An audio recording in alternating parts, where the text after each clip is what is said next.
come forward and welcome everyone. Mr. Johnson, come forward, please.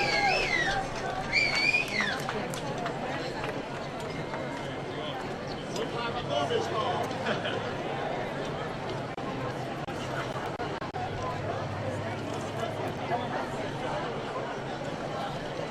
How y'all doing this evening? My name is Johnson Holiday, and I'm the 5th generation of the Holiday family to carry on the tradition. I'm glad y'all could make it out to join us at this special event. The Galivants Ferry Political Stump has been a Southern tradition for 143 years. This year is very special. We're coming to a benchmark, a transition of one generation to the next. As a young advocate of love and peace, it is critical to pick the right candidates to lead our country in the right direction. We need to take steps away from hate and bigotry.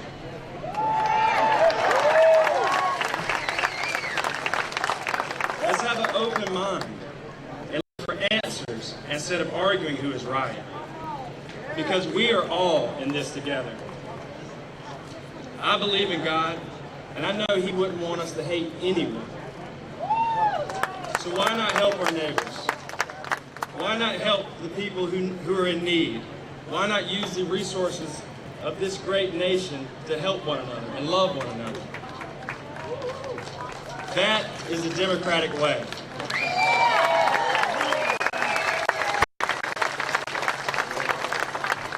Thank you, and welcome to the Democratic Stump Meeting.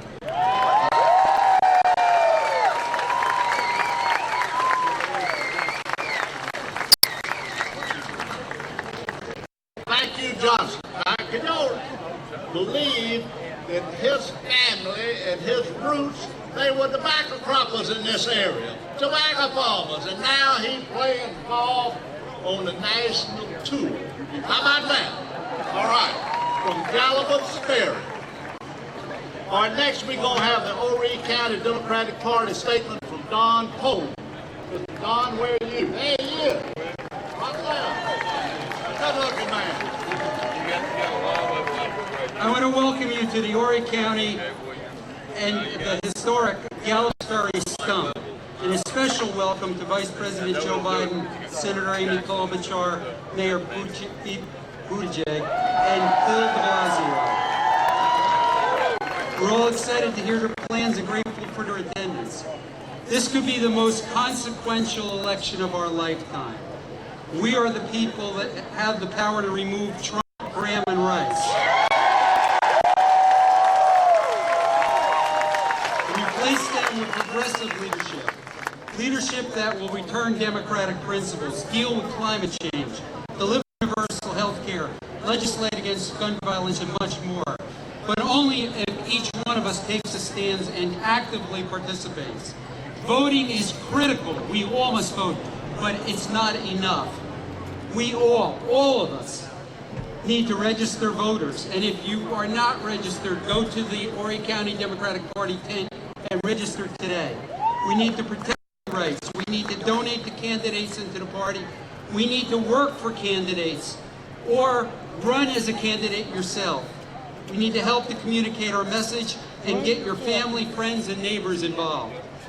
Horry County Democratic Party has an office in Conway. That's the base of our operation. Come visit us. Better yet, join us. We have begun to turn Horry blue, and we can do it with your help. This is an election where no one can stand on the sidelines and expects others to solve the problem. Mueller didn't fix the problem. Republicans did not pick country over party. As President Obama said, change will not come if we wait for some other person or some other time. We are the ones we've been waiting for. We are the change we seek. If we want change, we have to make it happen.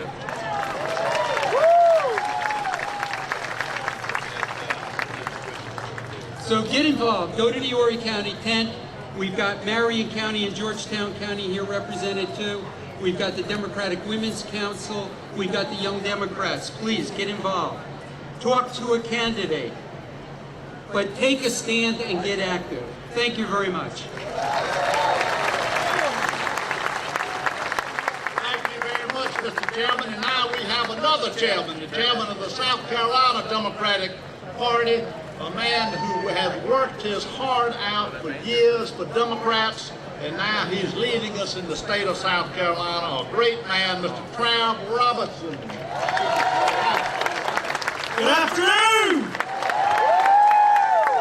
It warms my heart to be here today. Thank you so much to the Holiday family. It's good to see a new generation of the Holiday family actually taking the lead here. When I last came here, we had not had an election. But I come here to report to you that we picked up a congressional seat in South Carolina in 2018. We picked up the state Senate seat in 2018. We've got 3 more state Senate seats to go, and the Democrats will control the Senate in South Carolina. And we've got 2 seats in the state legislature. Ladies and gentlemen, the picture of all of you here today prove that the Democratic Party is on a revival in this state, and we're not going to stop until we take back what's rightfully ours.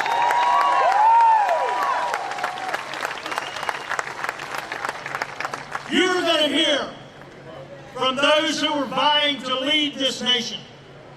And make no mistake, we are up against the wall in this country. We're running against people who claim to be Christians, but yet they don't know how to practice their faith. Where in the Bible does it say it's okay to take babies away from mamas and throw them in cages? Where does it say that we don't have a responsibility to take care of our environment? But most importantly, you have a Republican Party that says they believe in faith and freedom and democracy, but at every opportunity, they shut the door on democracy. They are so scared that Donald Trump might be challenged that they refuse to even have a primary in South Carolina. That's not what democracy is about, ladies and gentlemen. At the end of the day, all of you here, you are the key element to taking our country back. Thank you, and on behalf of the South Carolina Democratic Party, we're going to be with you every step of the way. Thank you.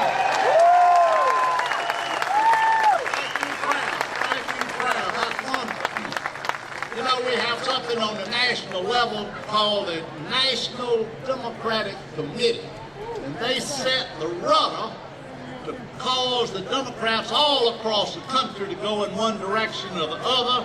And our designee on that committee is a gentleman by the name of Jamie Harrison, who used to have Trav Robertson's job, but we're going to kick him out of that position because we're going to make him a senator from the state of South Carolina.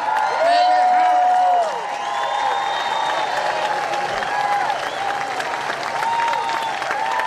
South Carolina Democrats,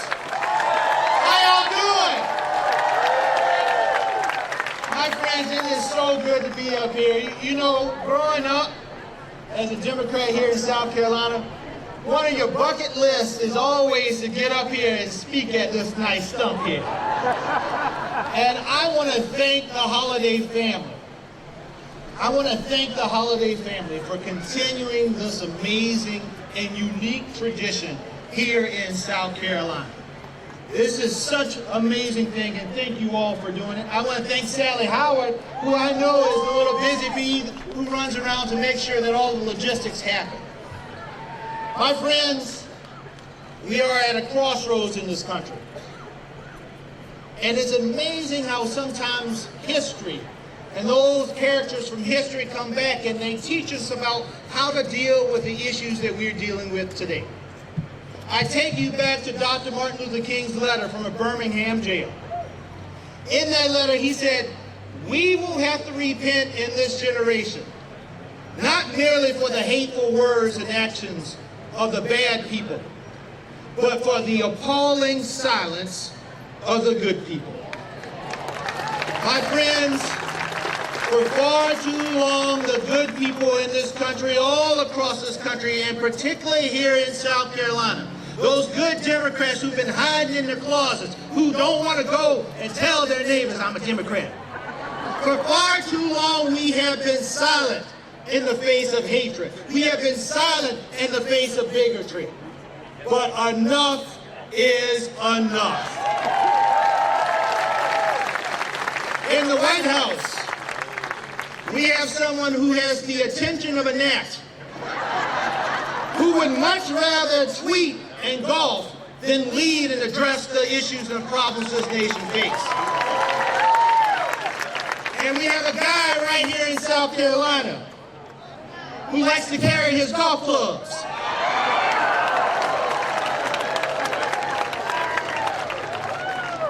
And instead of, in the vein of a Fritz Hollins, if a hurricane was coming here to South Carolina, Fritz would be out there in Charleston helping them fill the bags. This guy was over in Montenegro, smiling up with white nationalists. My friends, enough is enough. It is time that we all address, and we have leaders who will address the issues prevalent and here in South Carolina. My friends, our hospitals are closing. We've had 4 rural hospitals that close in South Carolina. Gun violence is rampant. We know the impact of what happened in Mother Emanuel. There's an epidemic with student loans. More and more of our young kids are graduating with hundreds of thousands of dollars in student loan debt. And our environment. These storms are becoming more frequent and more fierce by the year. And not only is the climate changing, but the issues of environmental justice. There are 41 communities in South Carolina where the lead level is higher than the federal standards. We need leadership in the White House, we need leadership in the Senate and the House, all the way down the ballot that will address our issues.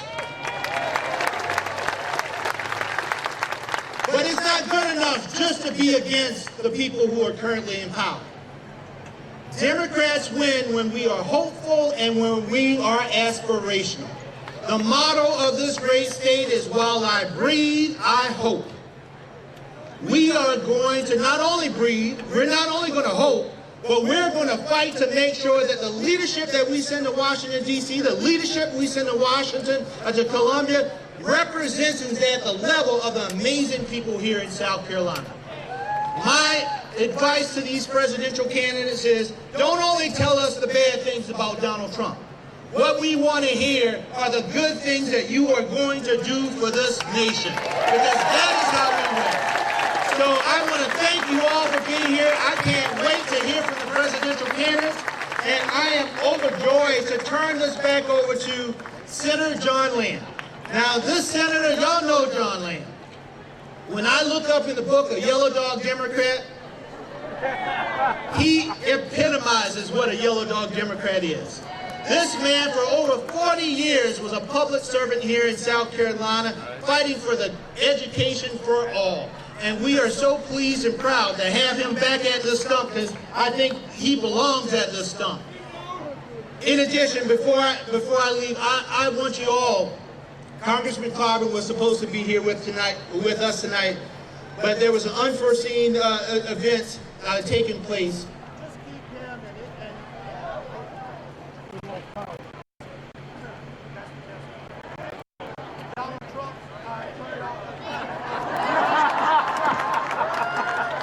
Testing one, thank you. It was either Donald Trump or Lindsey Graham. But I really want you to just keep Congressman Clyburn in your thoughts and your prayers. Thank you all so much for your support, and looking forward to seeing you in these elections.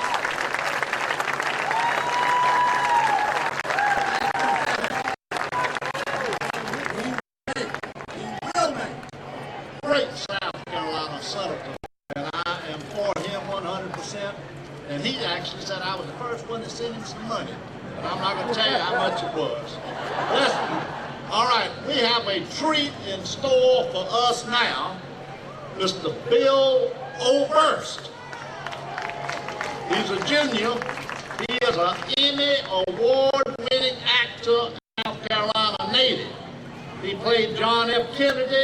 Jesus of Nazareth on the stage, Abraham Lincoln on film, and General Sherman on TV. His Criminal Minds character is on CBS list of the most popular serial killers in Criminal Minds history. His portrayal of the author Ray Bradbury just debuted in Los Angeles and off-Broadway. Bill's job today is to briefly set the stage of history for our next president. All right, let's Bill first.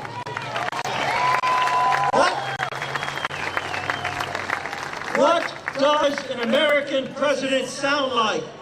1933. And so, let me first assert my firm belief that the only thing we have to fear is fear itself. 1950.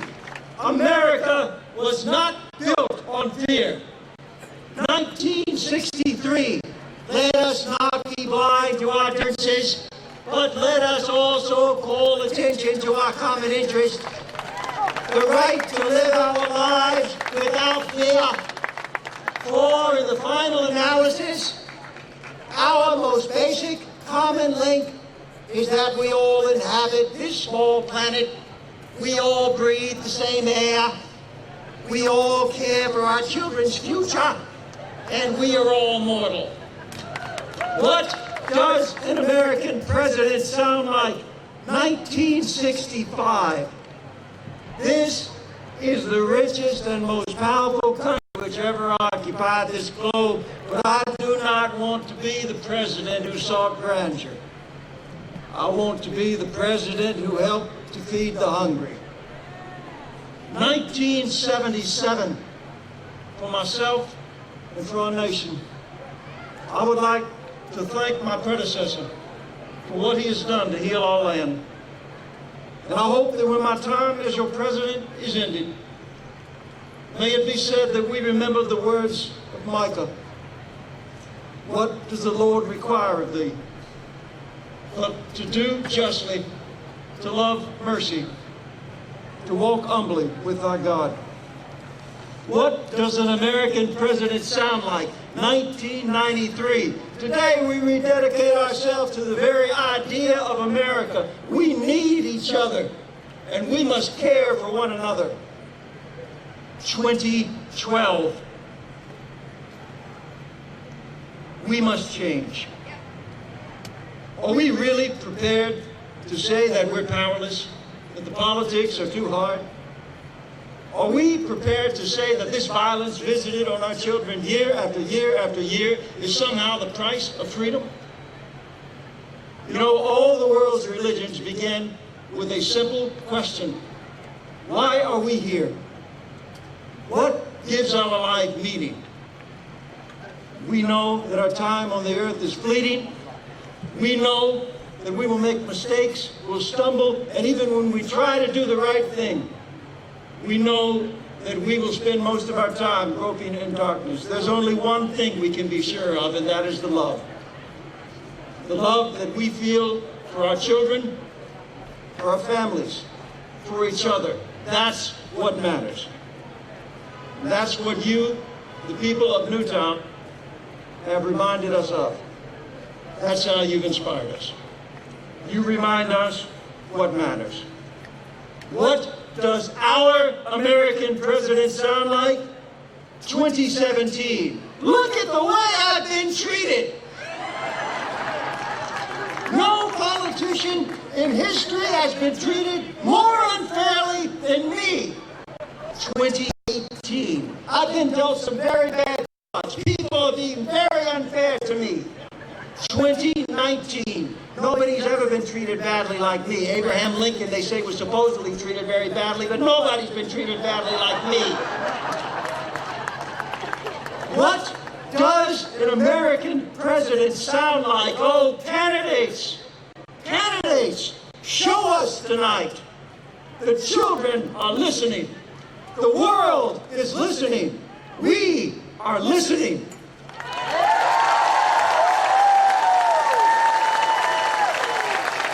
Thank you, Bill. I think he set the stage perfect.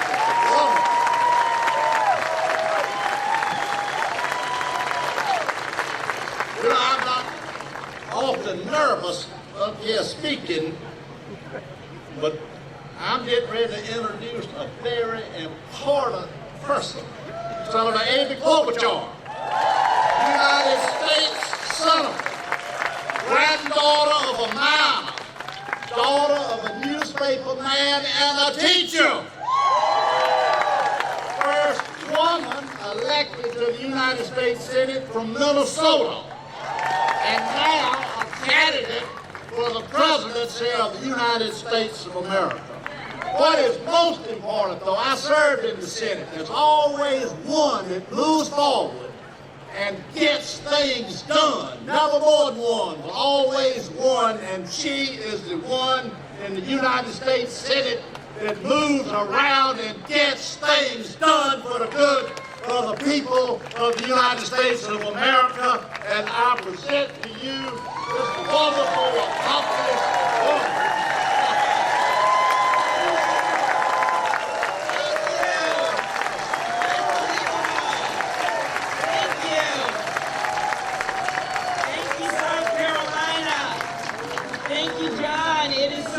To be here. What a beautiful, beautiful sight with all of you. So many Democrats gathered in one place. I want to thank Sally Howard, the Holiday family, and the PD Farms General Store for hosting this world-famous stump. I guess this is your year 143, and that is pretty impressive. I want to thank a number of people, one of whom is not here, two who aren't here. I want to start with Congressman Clyburn, who is such a champion for your state.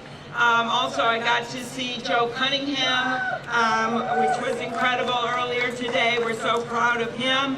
And someone else I got to meet just a little bit. I visited him a few times when I was here to help candidates over the last decade, and that's Chris Hollings, who we miss so much. And there's a funny Minnesota-South Carolina connection, and that is that my mentor, Paul Wellstone, who sadly died in a plane crash, he used to tell the story of his very first speech on the Senate floor.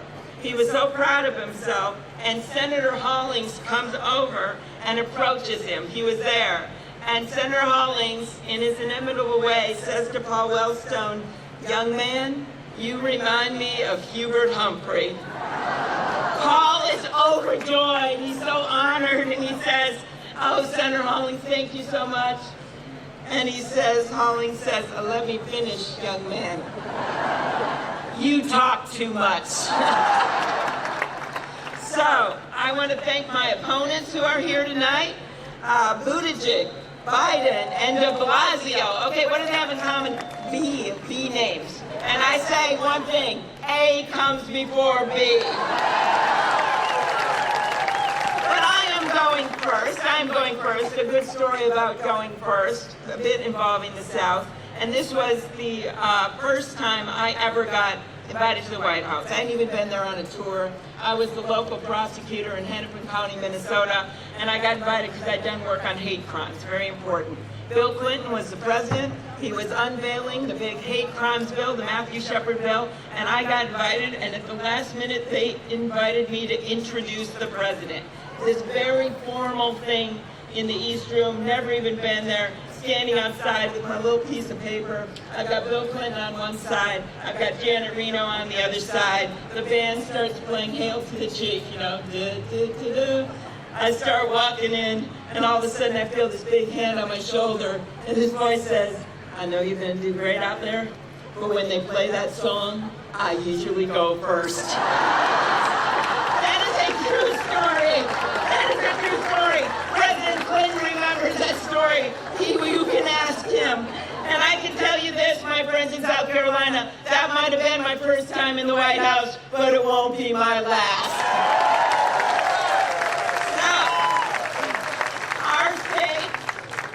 Our states actually have more in common than you might think. You know, you've got Southern hospitality, we've got Minnesota nice. You in South Carolina are home to the world's largest roller skate. Minnesota is home to the world's largest hockey puck. You have a former governor who hiked the Appalachian Trail.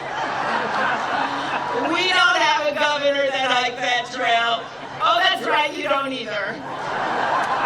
You have the Rice Museum in Georgetown, and we have the world's only museum entirely devoted to Spam, or as we call it, the Guggenheim. And we share something else, and that is a tradition of independent voters, people that maybe will change and vote differently from time to time, which is what we're betting on in this election, people like Jamie. And if you don't believe me about Minnesota, I have 3 words for you: Governor Jesse Ventura. All right? So, what do we need to do in this election? Well, what you did in the 1st congressional district over there, you did the right thing when you elected Joe Cunningham, right?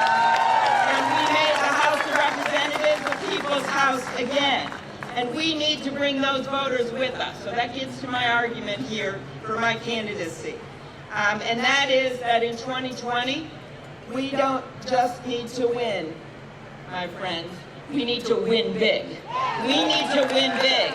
We need to win big in the White House. Why? Because that is how we bring back the U.S. Senate. That's how we win here in South Carolina in the Senate race. And that is how we send Mitch McConnell packing. By winning big. That's how we do it. That's how we do it. And I can tell you right now, I don't want to be the president for just half of the country. I want to be the president for all the country. And you want to have someone heading up that ticket that understands rural, that is able to bring along not just our fired up base that we see out here, but also independents and moderate Republicans. And I've done it every place, every race, every time. Yes, South Carolina Democrats, I have won Michelle Bachmann's district 3 times, okay? You do this by winning big. I think you all know how high the stakes are, what a big deal this is, how we can't afford to lose. Because right now we have a president who is running this country like a game show, right? He would rather lie than lead. He seems to only care about himself all the time, his own business interests. I said the other day, I sent out a tweet that did better than all his tweets a few weekends ago, and I said, what's the difference between Donald Trump and Greenland? Greenland is not for sale.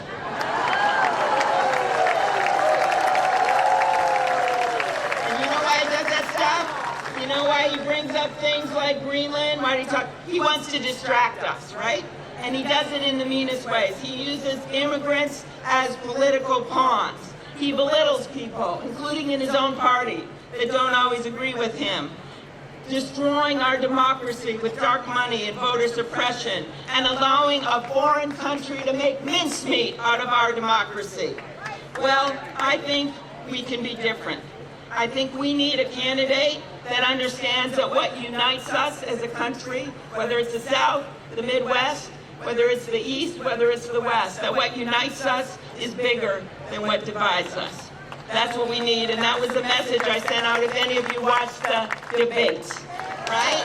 That was what I was saying to people that we need to do.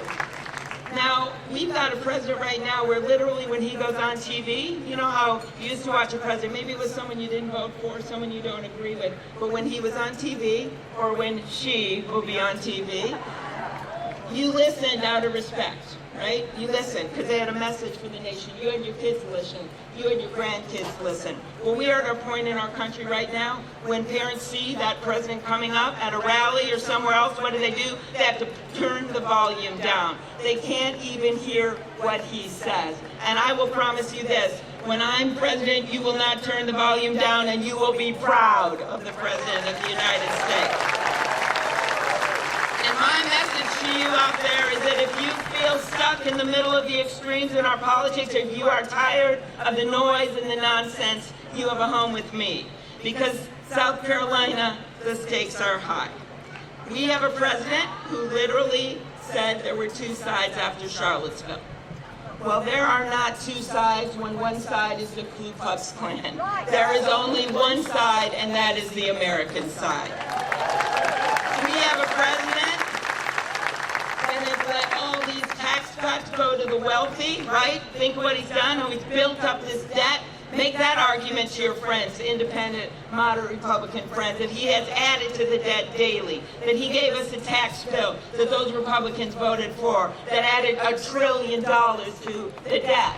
So you ask what party has been fiscally responsible when you look back through time, when you look at President Clinton and President Obama, it is not the Republican Party, and it is not Donald Trump. He is literally right now treating our farmers, and we're in a big rural community here, treating our farmers and treating our workers like they are poker chips in one of his bankrupt casinos. And if we're not careful, he is going to bankrupt the country.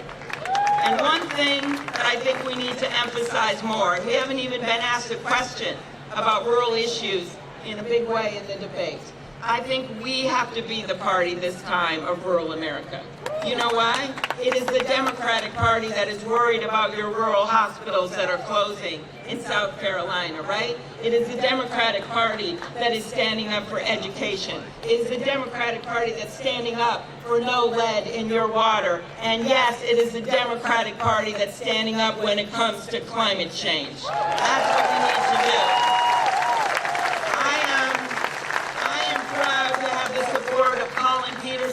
Who heads up the Agriculture Committee in the House of Representatives. And that is because I'm the only candidate that was up on that stage at that debate who asked to be on the Agriculture Committee and has served on it through many farm bills, who has stood up for our farmers, who stood up, and this will help South Carolina, for that exemption to allow hemp to be grown as we move forward with our agriculture community in this state. I believe that food doesn't just magically end up at the table, right? It doesn't. Someone works hard and someone makes that food. And that's why we have to work so hard to make sure that we have a president that looks out for rural America. And when it comes to climate change, this is my plan. On day one, I will sign us back into the International Climate Change Agreement. You can do that. You can do that, South Carolina. You can do that without Congress. Day 2, bring back the Clean Power Rules. Day 3, bring back the gas mileage standards. Day 4, 5, and 6, introduce sweeping legislation. And on day 7, you're supposed to rest, but I won't. Gun safety. You have a proud hunting state. I come from a proud hunting state. Well, we have reached the point in our country where the majority of hunters actually want to see background checks. The majority of Trump voters want to see background checks. And that's why when we go back to Washington, when I go back tonight, we've got to push Mitch McConnell to allow that bill and closing the Charleston loophole and closing the boyfriend loophole to get on for a vote. Because if we get a vote, we win. The public is with us. That's what we need to do. So, what do you tell those voters in South Carolina who voted for Donald Trump? And you know some of them are ready to change. You tell them, we don't want a whiner in the White House out of South Carolina. Literally, what has he done?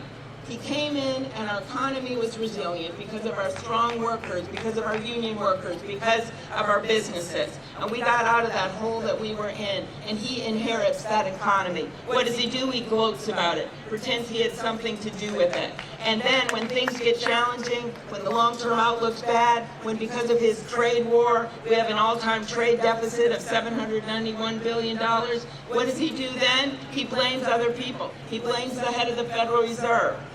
He blames his own people that want to see some change in the trade agreements. He blames the President Obama. Seriously, he did that. He blames the entire country of Denmark, right? That is what a whiner does. And you got to explain to these people who voted for him. A lot of them thought we were going to get infrastructure. We haven't gotten infrastructure. A lot of them thought they were going to get change. It hasn't happened. So this is how I think we beat this guy. One, we crossed the river of our divides. That's why I announced in the middle of the Mississippi River, in the middle of a blizzard with 4 inches of snow on my head, because I wanted to make that point. Secondly, we have an optimistic economic agenda for this country where we bring people with us. We bring down the cost of health care. And the way I think you do it is with a public option, so we have a way to compete with the insurance companies. We take on pharmaceutical prices by allowing our seniors to negotiate Medicare to get a better deal. I leave that bill in the other countries like Canada. In Minnesota, we can see Canada from our porch, all right? So I see those prices over there, and we bring in less expensive drugs from other countries. That's what we do. We take on climate change. We take on the challenges. We take on education. My mom, she taught second grade until she was 70 years old. I am a proud product of the public schools. My daughter went to public schools, and my mom was a teacher. We need to respect our teachers, and the way we do that is by increasing teacher pay. We need to make it easier for kids to go to college, free two-year community college, allowing for refinancing. If millionaires can refinance their yachts, students should be able to refinance their student loans. That's what we need. Last thing I want to talk about here is voting rights, because all of these things we've talked about that are so important for South Carolina, infrastructure, doing something about health care, and by the way, that includes mental health and addiction, and check out on our website, amyklobuchar.com, from my own personal experience with my dad, had 3 DWIs, right the week before I got married, or a few weeks before I got married, got that last one, and he had a choice. Was he going to go to jail, or was he going to go to treatment? He picked treatment, and he had insurance that covered that. And because of that, in his words, in his faith, and his friends, and his family, he was pursued by grace. Everyone in this country should have the same right to be pursued by grace.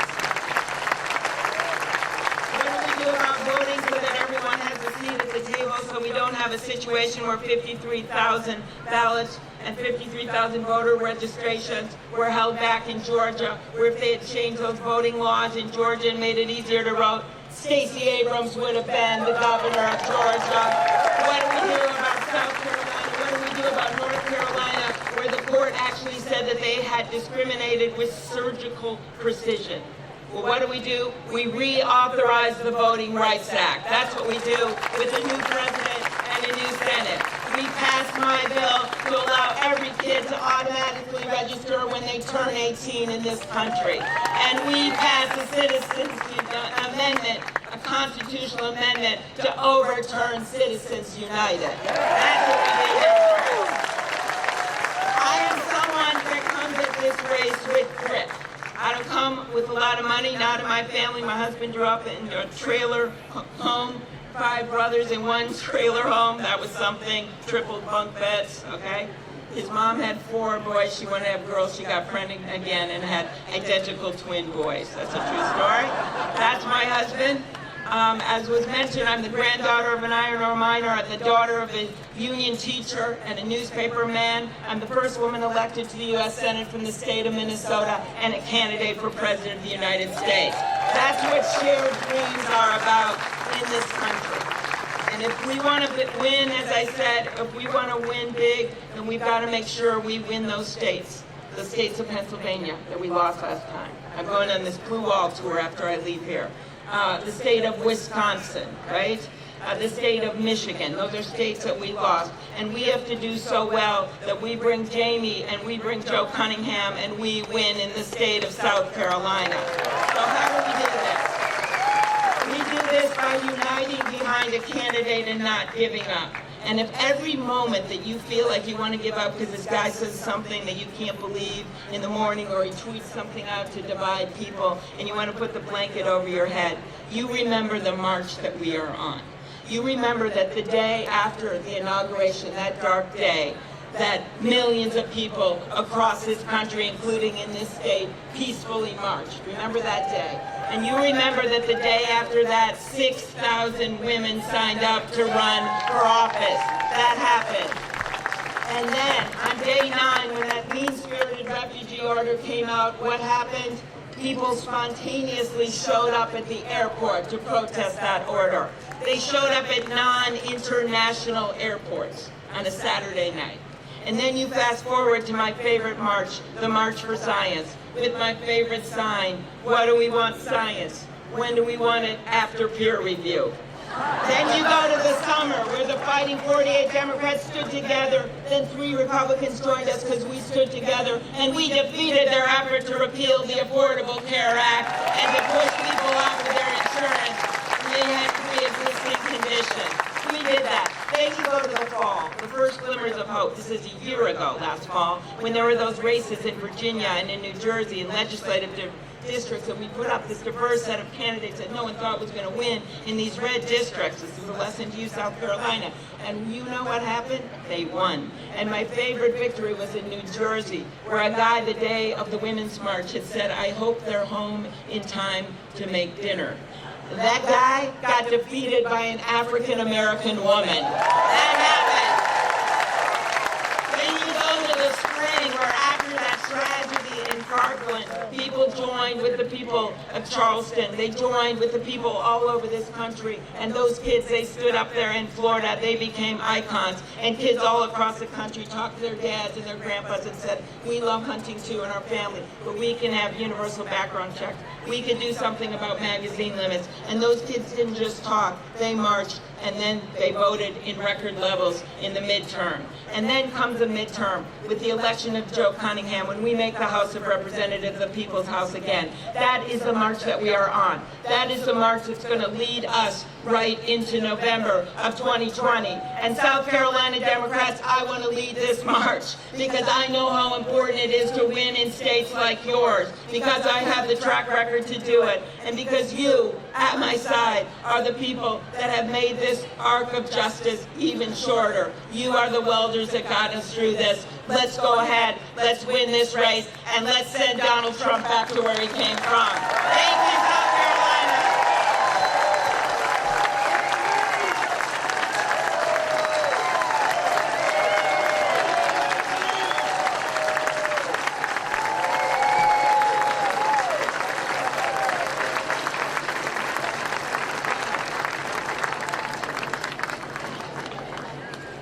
All I can say is, wow!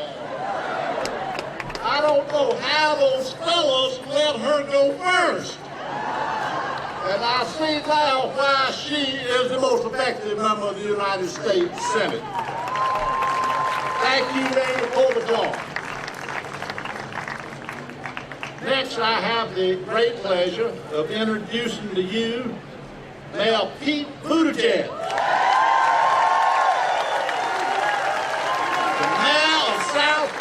Indiana, his hometown.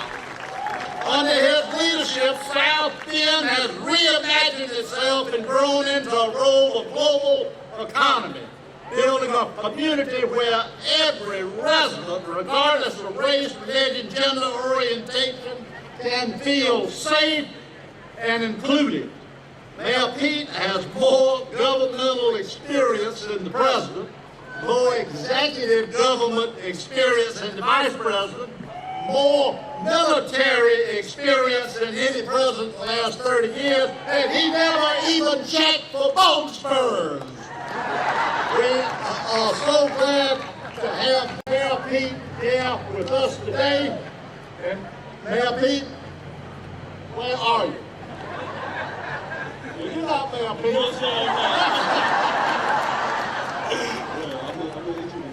Okay, wonderful, wonderful. You can't do any better job. I'll do my best. Hello, everyone. My name is Walter A. Clyburn Reed, and I am an organizer with Pete Buttigieg. About a week ago, I tweeted a photo of President Obama with Pete Buttigieg. This is the oldest Democratic stump in the country, so of course I had to start by talking about Twitter. I tweeted this photo and said, "Y'all, look at my president," meaning Barack Obama. And then I said, I pray I post this again in 2021 and say, "Y'all, look at my presidents." Because we are here to make Pete Buttigieg the next president of the United States of America. I like that. When we all look at what's going on in Washington and with this president, it is no secret that we have a lot of work to do.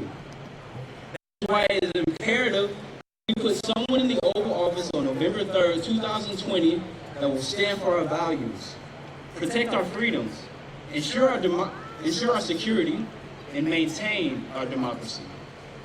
Now, more than ever, We need a president who reflects the best of America rather than its darkest transgressions.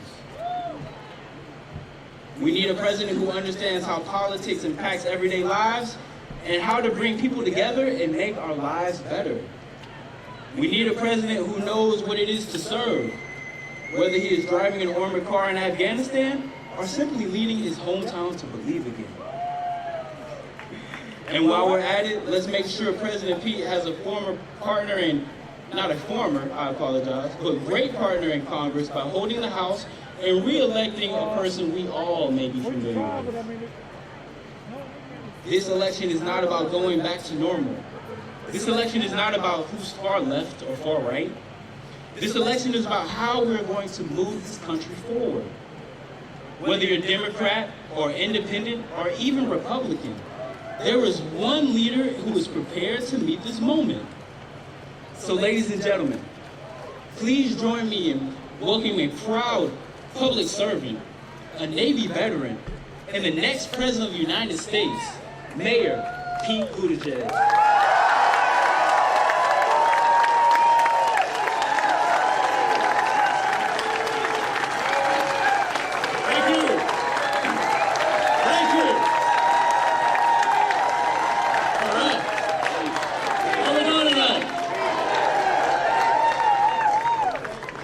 Thank you. You know how to make a guy from South Bend feel welcome in South Carolina. I appreciate it. And thank you to Walter and all of the organizers like him that are powering the ground game that is going to help us win this election. Every time I come to this state, I think about the first time that I saw those tall trees. It was out the windows of the bus that was taking me to Fort Jackson. I was a Navy guy, so I wasn't exactly sure what I was supposed to be doing at Fort Jackson. But when you sign up, the needs of the Navy are what comes first. And for some reason, the Navy decided they needed me to go do Army stuff.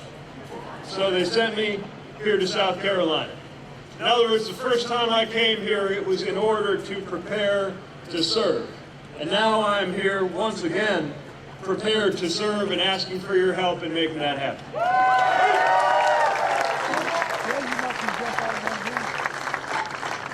Friends, I'm running for president because I believe that our country is running out of time. Our country's in a crisis. The American people are divided, discouraged, and doubtful at the very moment we need to be rising to meet some of the toughest challenges we've ever known. And every day we got a president tweeting out a new outrage in order to distract us from the fact that he's not capable of doing the job. Within a decade, we're going to reach a point of no return on our climate.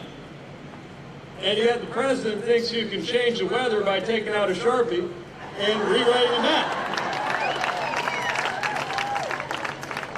Our economy is so out of whack that the stock market and the gross domestic product are going up at the same time that life expectancy is going down in this country. That shouldn't even be possible. And yet, when we first got news that we might have a recession coming, we spent the whole week talking about whether we were going to keep upsetting Denmark over a proposal to buy Greenland. We ought to be more worried about how to buy groceries at a time like this. And if you think this first term's been problematic, imagine what would happen if we had to get through a second one.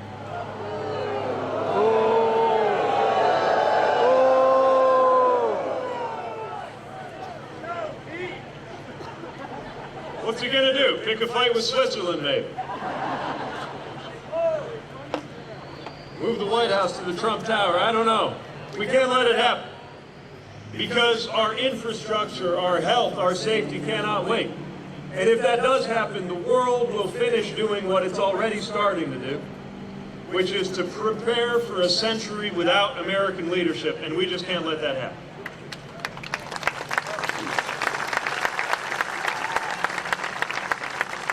Now, the chaos is so mesmerizing that it has us all doing one of two things, I think. Either we can't watch anymore, we get depressed, and we just tune out, or we can't look away, which is how we respond sometimes when there's a wreck.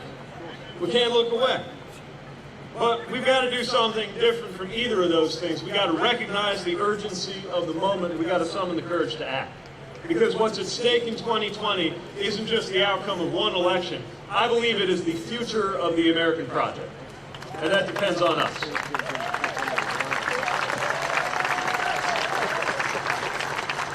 That means we got to summon the courage to change the trajectory of this country. Not 4 years from now, not 10 years from now, but right now. These problems have been brewing for years.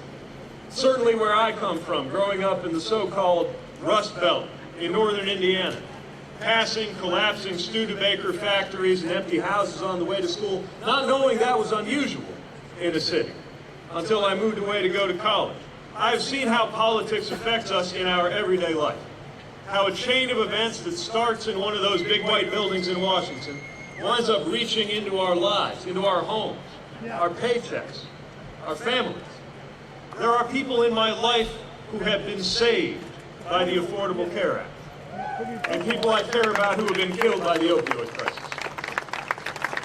My family's finances were saved by the existence of Medicare, and right now they're under pressure because of the existence of six-figure student debt. The very course of my life was changed by orders that sent me to a foreign war, and my marriage exists by the grace of a single vote on the U.S. Supreme Court. All politics is personal.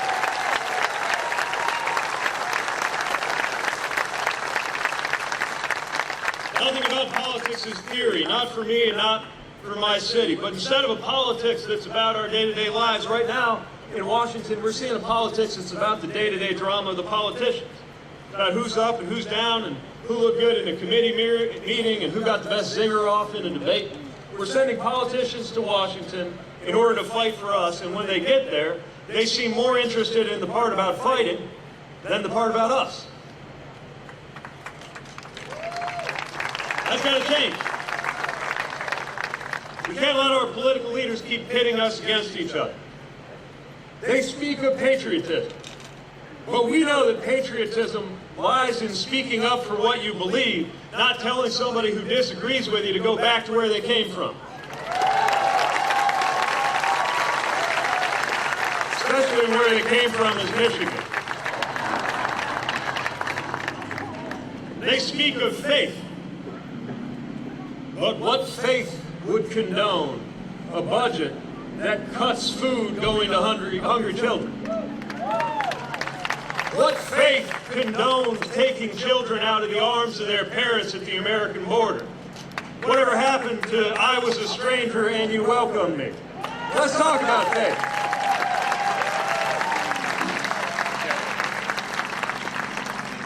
They speak of freedom. We know that freedom is more than just the freedom from taxes for a company like Amazon. We're talking about freedom to organize for a good day's pay for a good day's work, which is why we stand with organized labor. We're talking about the freedom to be treated equally, regardless of your race, or who you are, or your gender. And yes, freedom means the freedom to control your own body and make your own medical decisions.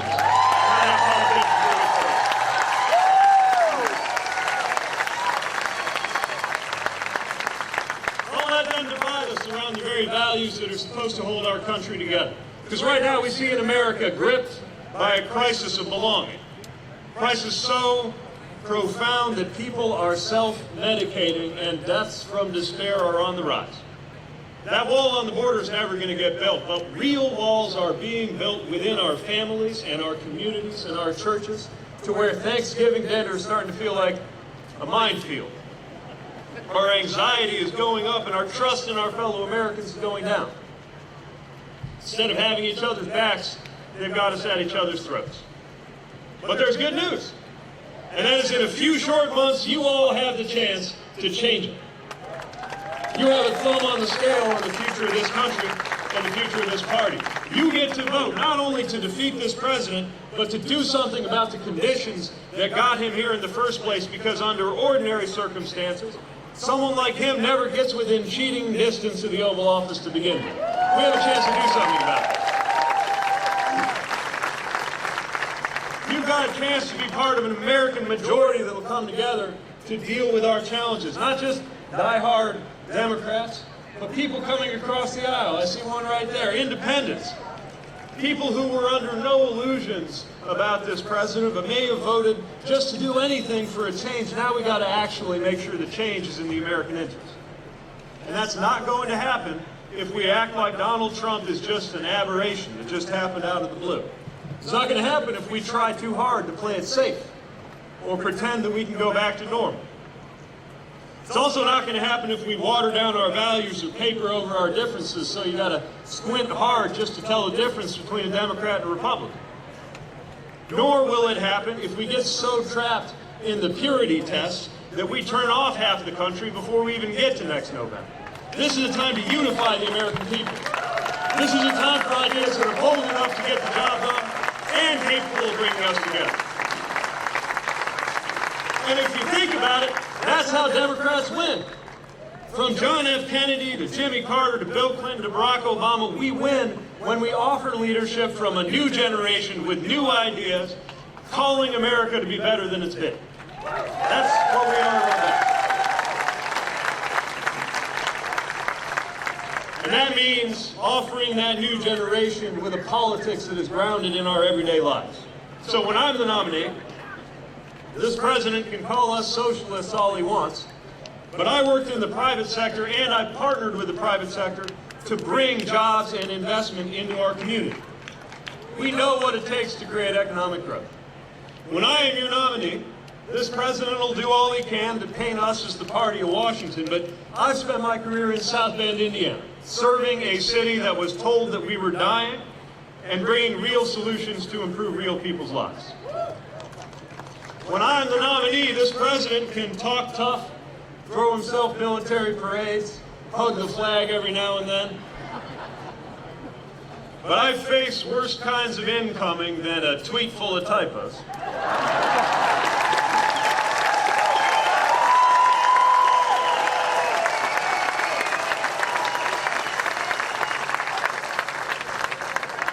I don't mind reminding a guy who was getting ready for season 7 of Celebrity Apprentice while I was out here figuring out how to use a rifle. I don't mind having a debate with him about who's going to be a better commander-in-chief.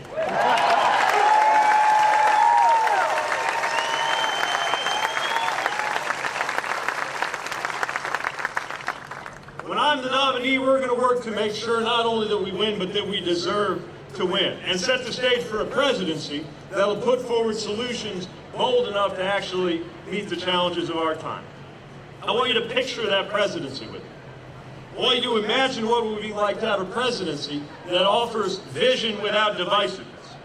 A president who gets up in the morning not thinking about who hurt his feelings on cable, but about how to make your life better.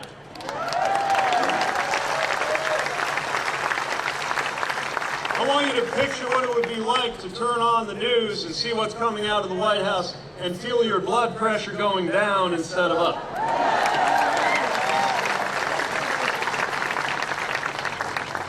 And that means delivering for the American people. Bold and unifying means things like what I call Medicare for all who want it.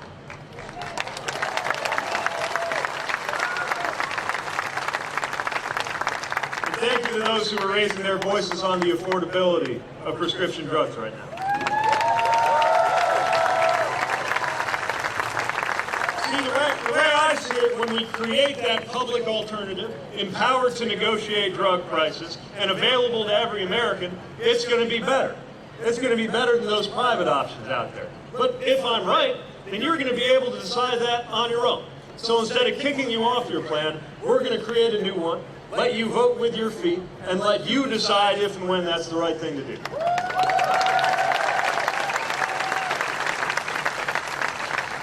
Instead of showering tax cuts on the wealthiest, we're going to build an economy that actually works for everyone. And that means lifting wages, empowering workers, respecting unions, and investing in rural economies that are not getting enough support right now. We're going to see to it that we treat mental health in such a way that it is as routine to get seen by a psychologist as it is to go in for a physical. And we're going to break the stigma around dealing with addiction too.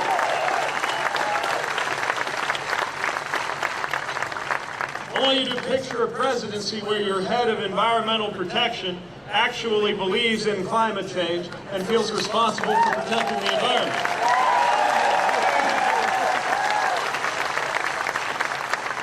Where we make dealing with climate into a national project that enlists the energies of every American, whether you live in a city or work on a farm or serve in the military, it's going to take all of us. And as your president, you can expect me to appoint a Secretary of Education who actually believes in public education.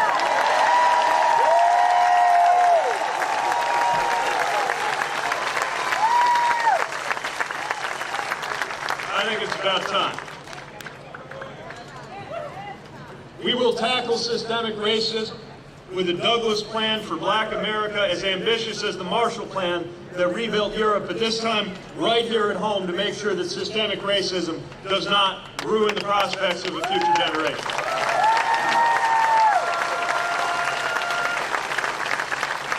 And that means not only tearing down things like the prison industrial complex, but building up things like entrepreneurship in the Black community that's creating jobs and opportunity for the next generation. And thinking back to my time in uniform and how I learned to trust and respect and like people with totally different backgrounds from different regions and with different politics than mine, we're going to create 1 million paid national volunteer service opportunities a year that Americans can sign up for, serve, get to know each other, and make a difference in their country.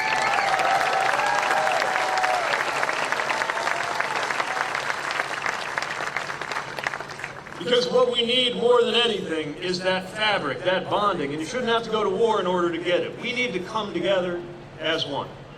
And I believe that is the purpose of the presidency. I think that's what the presidency is for. The function of the presidency is not the glorification of the president, it is the unification of the people around dealing with the biggest challenges that we face.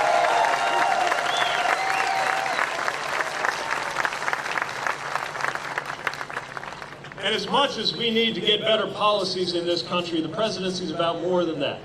I don't think we appreciated the unwritten job of the presidency until we started having to live without it. But that is the moral leadership, the responsibility to call us to our highest values. That is part of what the presidency is for. That is how we build up a sense of belonging in a country where right now we're feeling only isolation. I keep thinking about a young woman in Iowa, maybe 13 years old, who came up to me recently and told me what this campaign meant to her. She told me, because of this campaign, I feel like I can be myself now. I feel like I can go to school and be who I am and talk about my values and share my beliefs and not be ashamed. And I thought I knew exactly what she was about to say, because so many young people inspire me by expressing that when I have shared the truth of who I am, it's made it easier for them to do the same. But then she said something I wasn't expecting. She went on. She said, I know that I can come forward. I don't have to be ashamed that I have autism. And I thought, now we're getting somewhere as a campaign. Because everyone means everyone. And we got to build up a country where everyone belongs, everyone can contribute, and everyone ought to be proud to be who they are. And that's what we have the opportunity to do, to enlist all of us in a better vision for what this country can be. To knit back together one country, one American story where every one of us belongs. And if we do that, the future doesn't have to be such a bleak place. So here at an event that traces its roots to just a little while after the Civil War, we got to remember that some of our dark moments sometimes bring out the best in us. What is good in America? Dare I say, what is great in America? And I can't wait to tell our future children what we did now to give them a better world. To tell them we set up an economy where we protect workers as well as jobs and see to it that a rising tide really does lift all boats, starting in 2020. I'll tell them, you wouldn't believe, once upon a time, we got to where the Electoral College could overturn the American people twice in my lifetime. But then we had the vision to see to it that in this country, we give the presidency to whoever gets the most votes.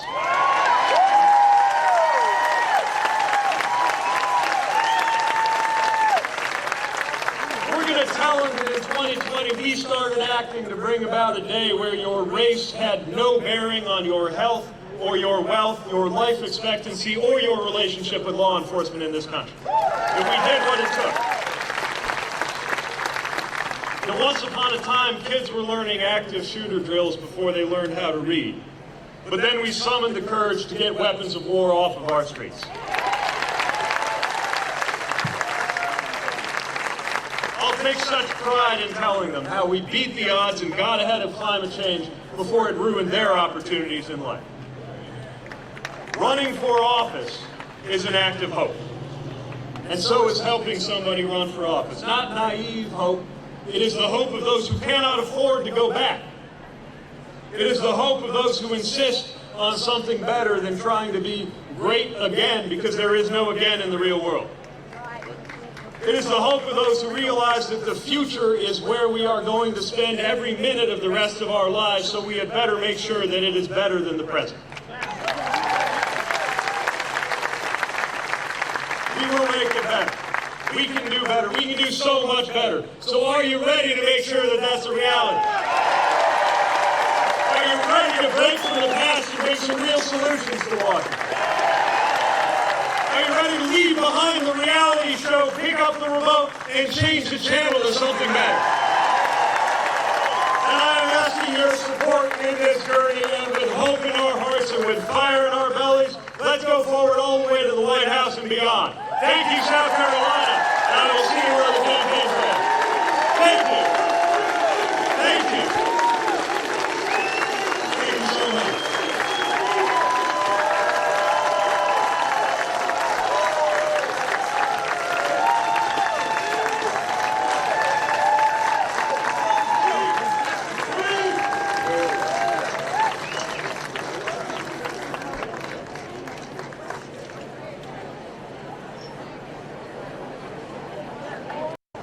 Fantastic. It just gets better. It just gets better.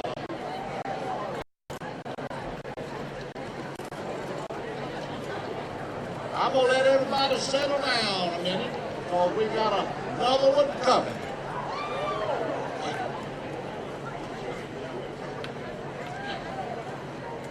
I never interviewed such important people as I have tonight.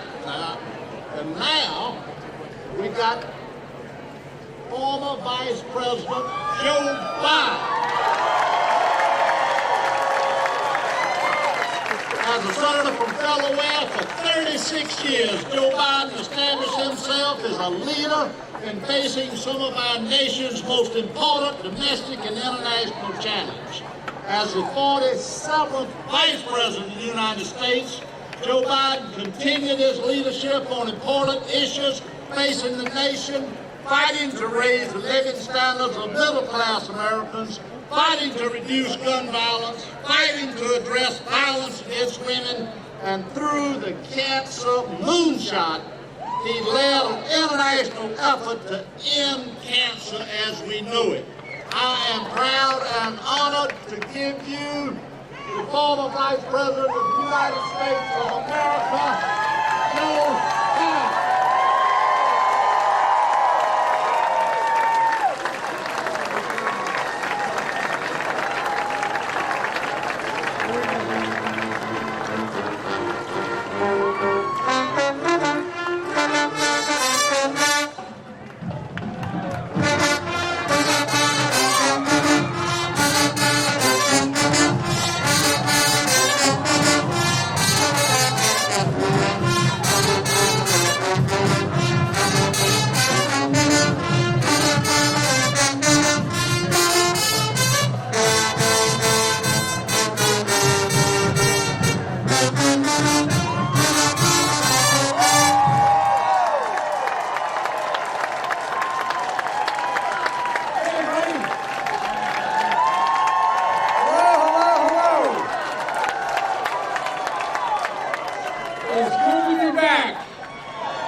My favorite single event in all the campaigns I've been coming to for so long. I love it all. It's great to be back on the stump. I'm Joe Biden. I am Joe Biden's husband. Folks, let me, before I begin, on a slightly serious note, I know that our friend, your friend, my friend, Jim Clyburn, was going to be doing some introductions today, but he couldn't be here. I know you all know him as not only a great congressman, he's a great husband, a great dad, and he's leading his family through a very, very, very tough time right now. And I think I can speak for all of us when I say that all of us here are for him, and of course we're praying for Jim and Miss Emily. Folks, you know, I can't come to South Carolina without thinking of my buddy Fritz Hollins. He's the guy, as they say up my way, he's the guy that brought me to the dance. I didn't want to go to the Senate after the accident involving my family when I got elected when I was 29. And he got up 4 other senators, and came up and talked me into coming. And I remember him saying, Joe, only 1,702 people have been sworn in. Your wife worked like the devil to get you here, and you owe it to her. And just come and stay for 6 months. 6 months turned into be a long, long time. You know, he was, you know, some people are their state. You look at them and you can pick what state they're from before you know where they're from. Fritz was South Carolina through and through, and he always made it a point to come to this great event and encouraged me to do it, and I did it very early on. And for the Holiday family, I want to say thank you, thank you, thank you, because they have kept this tradition, which should never die. Should never die. And Russell's been a great friend of my sister's as well, and Sally Howard for organizing this event. I tell you what, it seems to get better and bigger every year I'm here.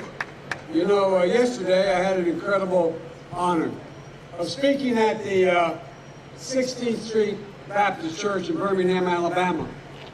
It was the 56th anniversary of the murder of those 4 lovely young women who were getting dressed to be in the choir.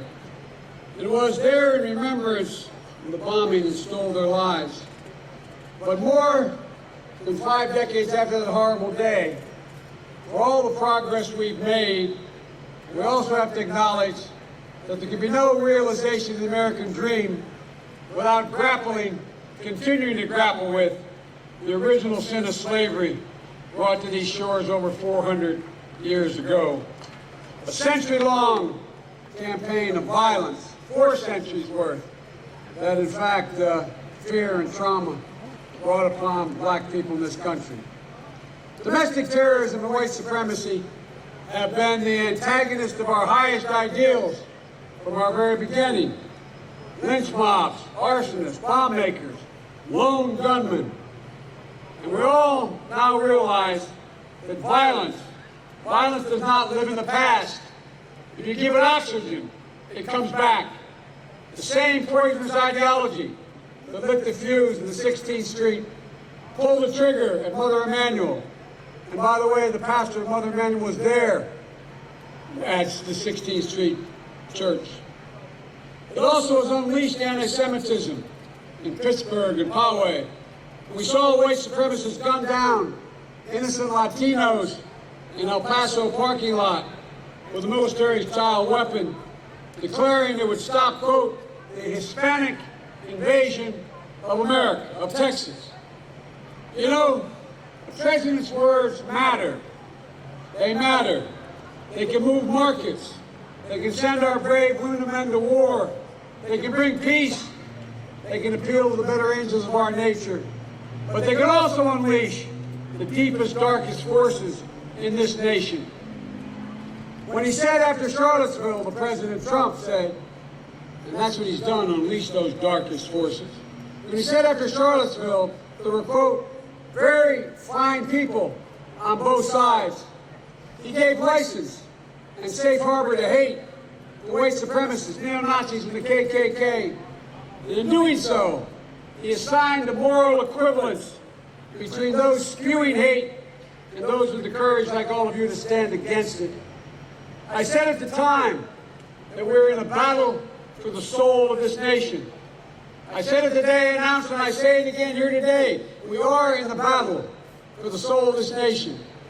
That's why I am running for President of the United States.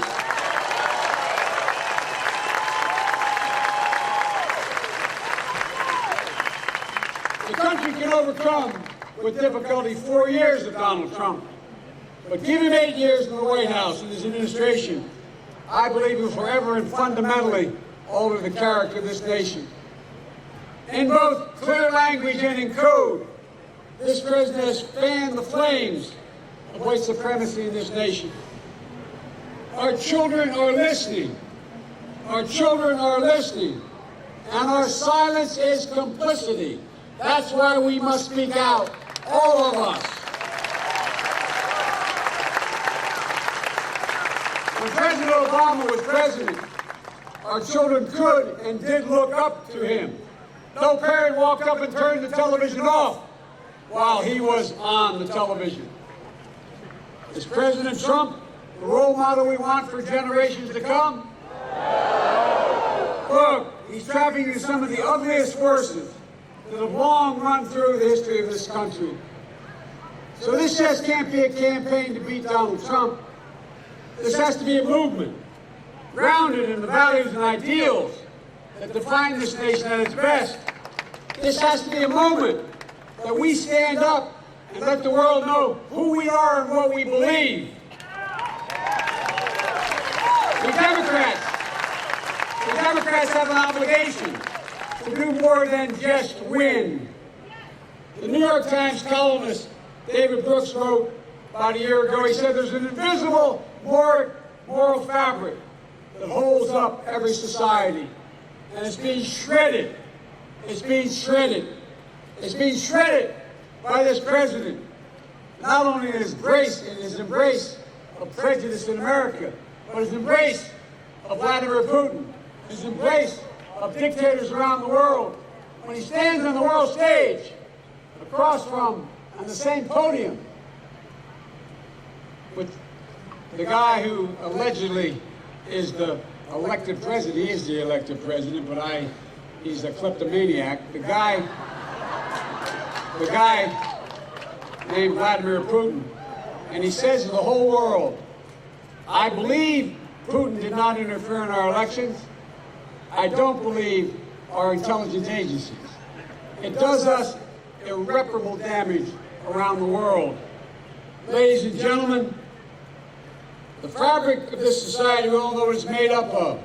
Honesty, decency, treating everyone with dignity and respect, giving everyone a fair shot, leaving nobody behind, demonizing no one, not the poor, the powerless, the immigrant, the other.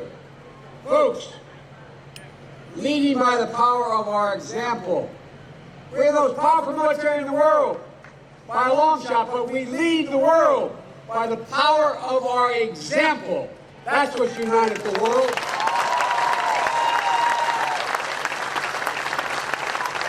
Reminding them we understand, we keep our word, that we're part of something bigger than just ourselves. Folks, the second reason I'm running is restore the backbone of America, the middle class. Folks, I know I'm called middle class Joe, and it's not meant as a compliment. It meant that I'm not sophisticated.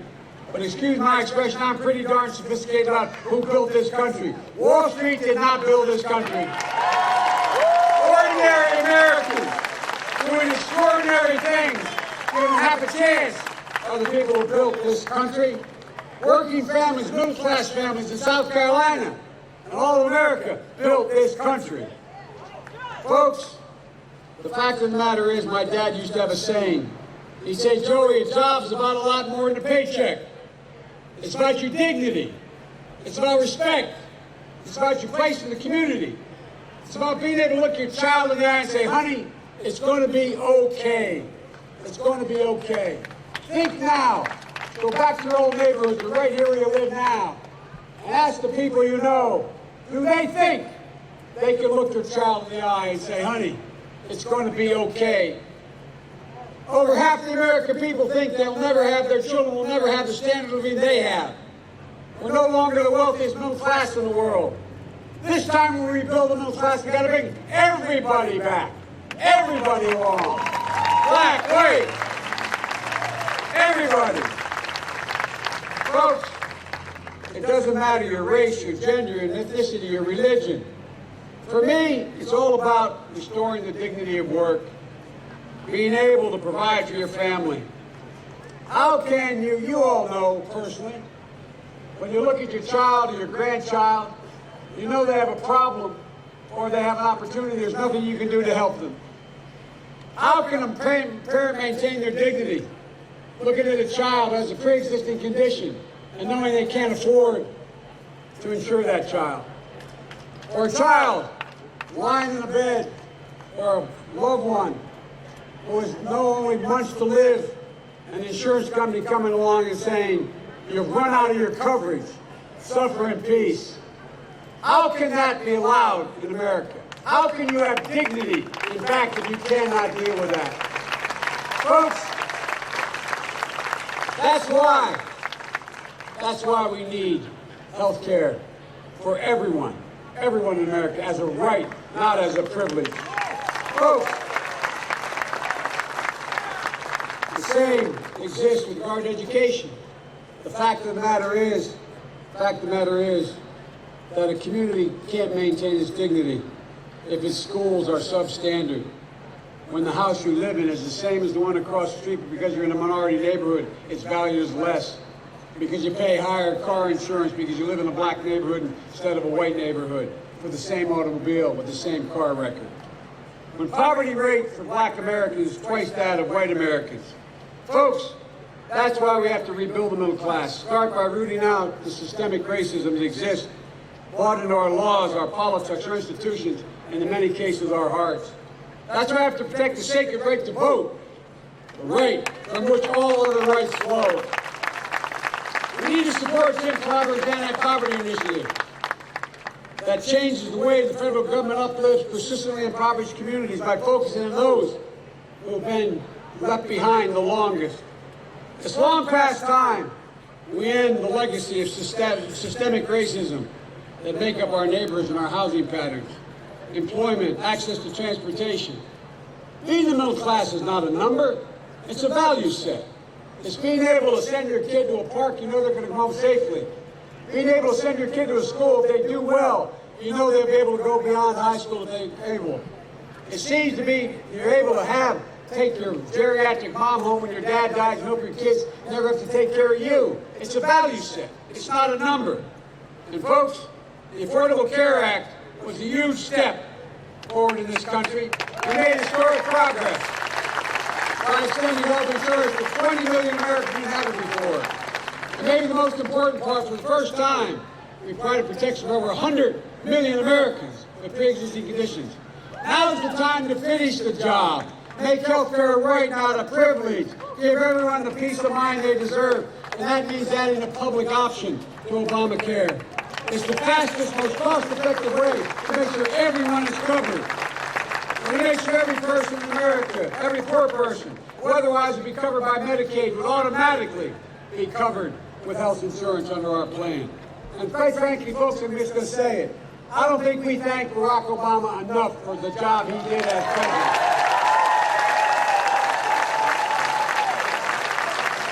Folks, when it comes to education, the fact of the matter is, does anybody here think 12 years of education is enough in the 21st century?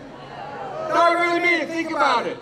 Folks, we can easily provide free community college for everyone, in fact, that's eligible and qualified. It costs $6 billion, but guess what? There are $1,640 billion tax loopholes that exist out there. Eliminate just one if they go stepped-up basis. You, in fact, have $17 billion back in the budget, and yet you can reduce the budget by another $11 billion. Folks, we can do all these things. Ladies and gentlemen, when it comes to education, we have to focus on where the need is the most. The need is the most where we are in schools that are, in fact, in Title I schools, education districts that are under stress. If we change the funding from $15 to $45 billion a year, we can raise the standard of all teachers to the average national standard. We can put every 3 and 4 and 5-year-old in preschool, increasing their chances exponentially that they will succeed. It's all within our capacity to do this. Look, ladies and gentlemen, we have to put forward an ambitious and a doable agenda. The super wealthy, in fact, if I'm elected president, you're not going to get the tax cuts you got. I think we should be rewarding work as well as wealth. That's why I don't know why a firefighter or a police officer I met in the back or a school teacher pays at a higher tax rate than someone making $20, $30, $40 million. That will end on my watch with capital gains. I promise it will end on my watch. Folks, third reason I'm ready is unify this country. Everybody says that's too hard to do. Let me tell you something. What's broken in America is our politics. That's what's broken. It's not Americans. Americans agree overwhelmingly on all the things we have to do. We agree we need to deal with health care. We need to deal with the idea of making sure we have a modern technology to deal with a green economy. It goes down the line. There's very little they disagree with. But folks, we have to let the American people know, everybody knows who Donald Trump is. Everybody, even the people who support him. But here's the deal. We got to let them know who we are. Who we are. We stand for hope over fear. We stand for unity over division. We stand for truth over lies. And we stand for science over fiction. Look, folks, we're better prepared than any nation in the world to lead the world. We have the largest economy. Our workers are 3 times as productive as workers in Asia. There are more great research universities in this state and in America than all the rest of the world combined. We're the greatest scientists in the world. Why in God's name don't we pick our heads up and remember who this is? The United States of America. There's not a single thing we can't do. I mean it. So let's get up, take it back, and lead the world again. God bless you all, and thanks for letting me come back in the sun. Thank you, thank you, thank you. I appreciate it. Thank you.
And that's Mayor Bill Blasio of New York City. They raised their children right where he was a member of the school board, and as mayor, he has created universal free care for all 4 years old. 70,000 4 years old. He's expanded paid sick leave for the employees, raised the minimum wage for all city employees and the contractors. He ended the era of stop and frisk and pursued reforms to bring New York Police Department and the communities they serve closer together. At the same time, he drove down crime to record low levels in New York City, and he has expanded the number of affordable apartments, and he took on the landlord lobby and rent has been frozen for 2 years in New York City, and I am proud to give you now Bill de Blasio of New York.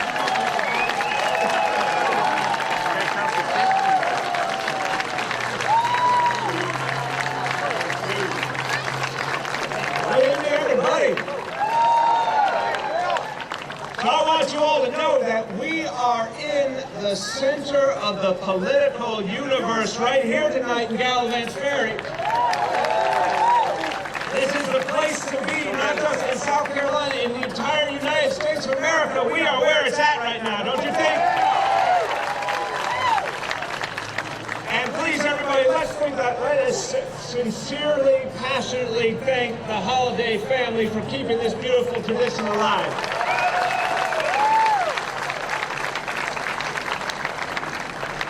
I tell you that for the very first time in my life, I tasted chicken bob tonight.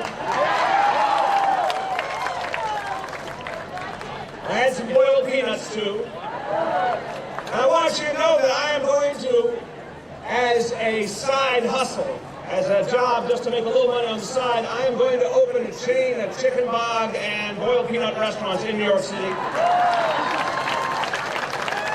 Chicken bog is not yet hit in New York City. I'm going to bring it there. I'm going to make it happen. But everybody, this is an amazing exercise in democracy right here. Right here. Everyone came out tonight because you care. Hundreds of people who are ready to do something to make the state of South Carolina better, to make the United States of America better. This gives me hope. This gives me inspiration when I see all of you here. Now do me a favor, look around, because everyone around here cares, everyone's involved, everyone gives their all. Do me a favor, give your neighbor a round of applause.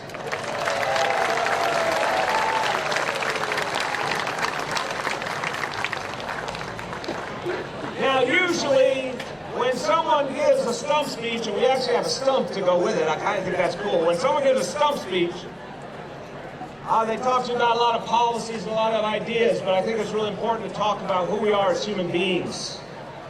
I want to tell you something about my family and me. First of all, I'm very proud to say this year my wife Shirlane and I celebrate our 25th wedding anniversary.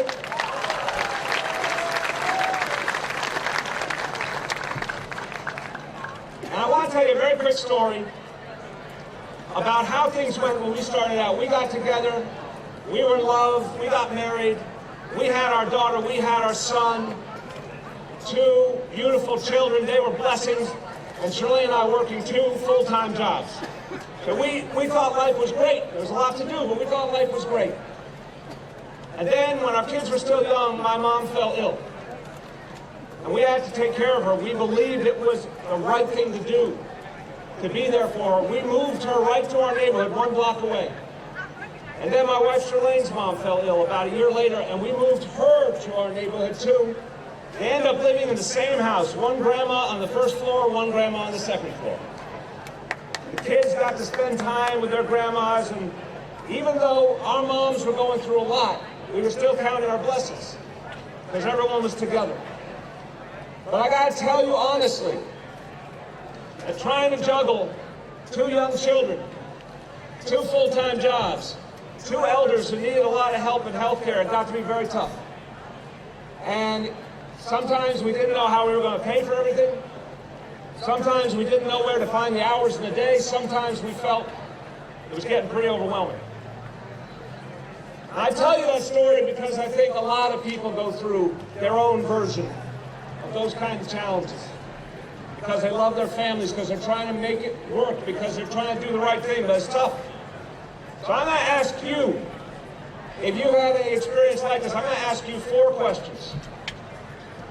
First question, Have you ever had a time, I want everyone to raise your hand if you have you ever had a time where you had to just drop everything and be there for a loved one, no matter how tough it was, that you had to do the right thing to help someone in your life who needed your help? Look at all those hands up. God bless you all. Have you ever had a time, everyone be honest here, have you ever had a time where it was tough to pay all the bills, it was tough to make ends meet? Okay. Have you ever had the feeling, in recent years, have you ever had the feeling that things are more stressful than they used to be? You ever feel there's more stress and anxiety in life? One more. When you think about the way the world is changing, you ever worry whether there's going to be enough jobs for you, for your family, for your kids? You ever worry whether there's going to be a job that actually you're going to be able to live on, your family's going to be able to live on? Well, I got to tell you, what you have said tonight, folks all over South Carolina I've talked to have raised their hands. Yes to all those questions. Folks all over this country I've talked to, and I got to be honest with you. People all over the United States of America, they are working hard. There is no lack of hard work in the United States of America, don't you agree? People are working hard. People are working hard. A lot of people are working 2 jobs. People are working 3 jobs. There's no lack of hard work and commitment, but people are struggling to make ends meet. That's what I hear everywhere I go. And I got to be honest with you. I wish I could tell you this happened by accident. I wish I could tell you it was just something by coincidence. But my friends, there is an agenda that's been at play here for the last 40 years. And this is the blunt truth, and this election has to be about this reality. For the last 40 years, the rich have gotten richer in America. For the last 40 years, the middle class and working class have been stuck in place. And the wealthy have paid less and less in taxes. And that doesn't sound like America to me. Does it sound right to you? No. That's not what we signed up for, is it? No. So what we got to do is start investing in people. We've got to start making people, working people, the priority in this country. They have to be the priority in Washington, D.C. Right now, unfortunately, people have come to one very clear conclusion, that the federal government is of and by and for the elite, of and by and for the wealthy and the connected, not us. And it cannot go on that way. It cannot go on that way in America. So we have to invest in our people. We have to invest in our communities. We have to invest in small towns and rural areas just like big cities. And every time you talk about investing in people, investing in communities, you're going to hear all those voices that tell you we don't have enough money. Can't afford to do it. There's not enough money. Well, here's what I say wherever I go in the United States of America. I say there's plenty of money in this world. And there's plenty of money in this country. It's just in the wrong hands.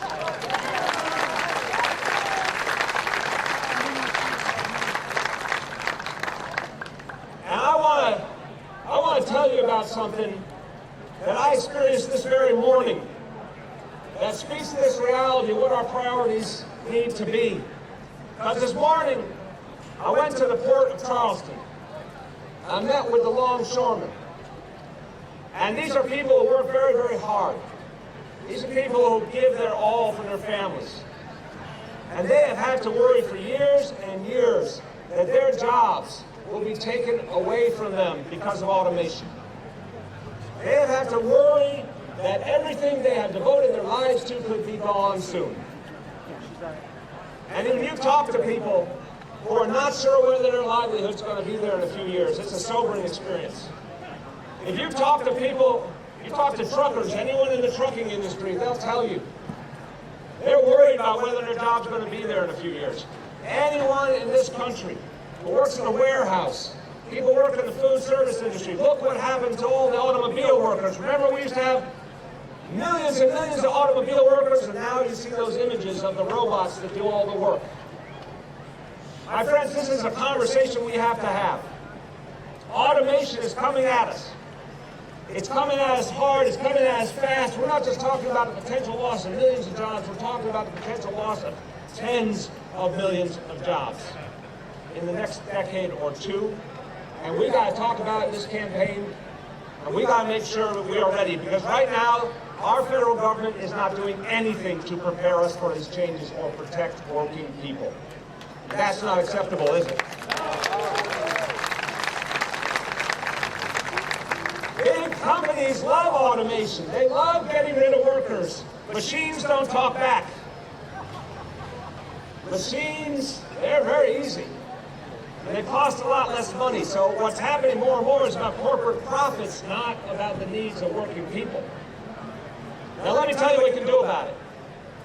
I want to say up front, I have a lot of respect for my colleagues in this race. One of them, Andrew Yang, he's talked about automation. I commend him, but he's talked about something I disagree with. It's called universal basic income. The whole idea is just send people a check. They don't have a job anymore, they get a check.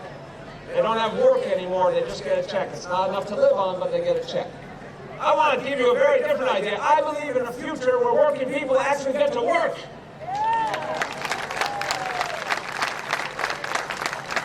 I believe in a future where people have that dignity and that value and the security, because you know what? I don't know about you, but I don't know if you can always depend on the government to send you that check they're supposed to send you. So people need something they can believe in. They need work. They need a career. And let me tell you how we can make sure that automation does not rob millions of American workers of their livelihood, but we can make sure that we are masters of our own destiny. First of all, right now, you know what? The Trump tax bill, first of all, we should repeal the Trump tax bill. Just out of hand, repeal it, take it back. Biggest giveaway to the wealthy and corporations of a generation. Take it back. But you know what they snuck in there? They snuck in a provision that rewarded big companies when they put American workers out of work. They snuck in a provision that actually gives them a tax break when they put in a machine and throw away a worker. Does that sound right to you? That's happening right now. Our federal government, with our tax dollars, is rewarding companies that put American workers out of work. And that is not acceptable. So we need to repeal the Trump tax bill. We need to take that money back from companies. We need to say to them, you never get a tax break for putting an American out of a job.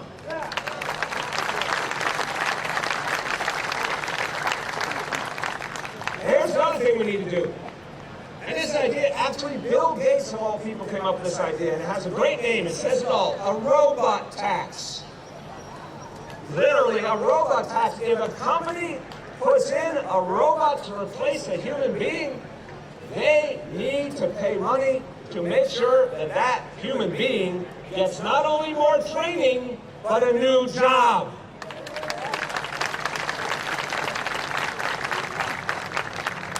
We have seen American workers promised for years and years, oh, don't worry, we'll train you, and then nothing ever happens. That new job isn't there. I don't know about you, but I do not trust big corporations to look out for everyday Americans. So we need a robot tax to make them pay their fair share, to make sure that our people are actually taken care of, that our workers actually have new work to do. By the way, there's plenty of work we need. Who believes that we should have a future of renewable energy in this country? Do you believe in that? Millions and millions of new jobs. Who believes that we can clean up our environment and make it beautiful again? Millions of new jobs. Who believes that we can actually take care of our children, give them early childhood education all over South Carolina, all over this country? Millions of new jobs we need in education. By the way, Americans need not just health care, they need mental health care. We need millions more Americans to help us to get the care to people who deserve it. So there's going to be a future with a lot of work, but someone has to pay their fair share to make sure that those jobs are there for American workers, and the companies who take the jobs away from them should be the same companies who have to pay for those new jobs in those fields we need. That's how we should do it. And I gotta tell you, I have to tell you that having traveled this whole country, listened to Americans, I am profoundly optimistic tonight as I gather with you. I'm optimistic because I'm looking at all of you. I'm optimistic because you care so much.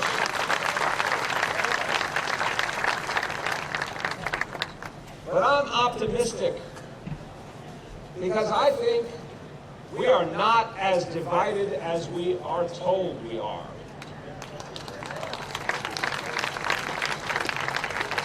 I've talked to people all over South Carolina, Nevada, New Hampshire, Iowa, all over. And I got to tell you, people, they don't like this division. They don't like this hatred. They don't like this confusion, this anxiety. They want to be proud of being Americans and being together.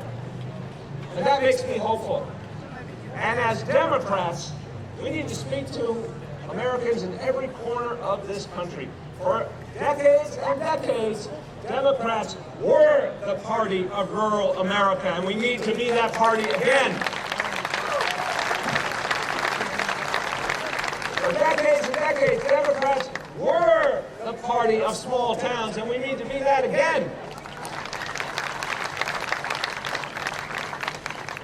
And we love both coasts, but we need to be the party of the heartland just as much as the party of both coasts. And I gotta tell you something. The things that I've been working on in the nation's largest city, I think they matter just as much in Galivants Ferry and small towns and rural areas all over this country. Let me give you an example.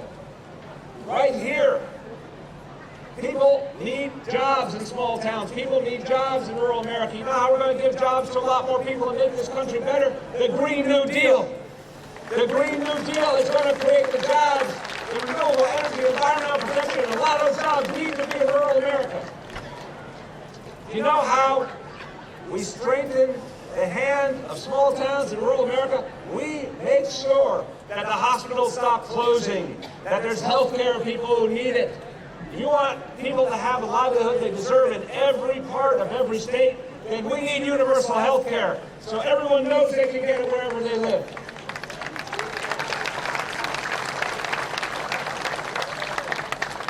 And one of my greatest passions is needed in every part of this country, and actually smaller towns in rural America would benefit the most. Every child in America. You shouldn't have to struggle. You shouldn't have to only get a good education if you have a big bank account. You shouldn't only be able to fulfill your God-given potential if you live someplace that's a big city. Every child in America deserves pre-K for free. Every single child.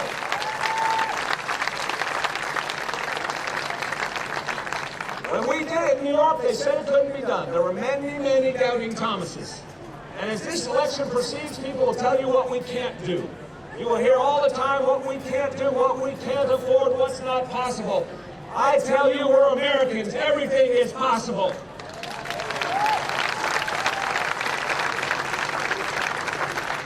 And to fulfill our values as Americans, imagine every good young child, every beautiful young child in this country starting at the same starting line and having all their lives ahead to fulfill their potential. Isn't that what we want as Americans?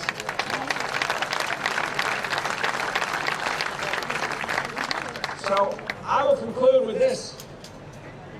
I'm hopeful. I am optimistic. I have gone all over this country and people care.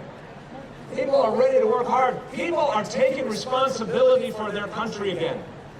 They're taking responsibility for their democracy. They're ready to do something about it.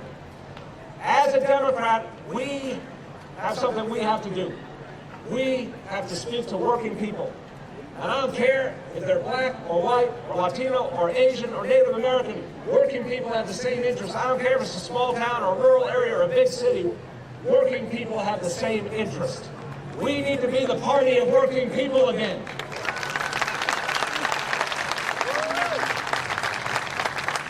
Not the party of the elites. Not the party of the big corporations. Not the party of the big donors. The party of working people.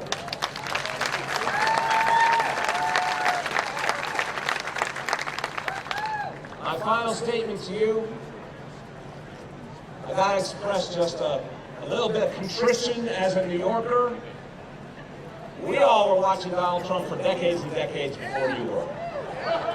We did not like what we saw. I'm going to actually paraphrase Donald Trump. I want to say this. New York did not send its best to Washington. Okay? That is not our best. So I want to issue a formal apology to all of you good people. I'm sorry you got to meet Donald Trump. I wish you didn't. But I make you a solemn pledge. This New Yorker's ready to get rid of him for you. Right now. Thank you. God bless you all.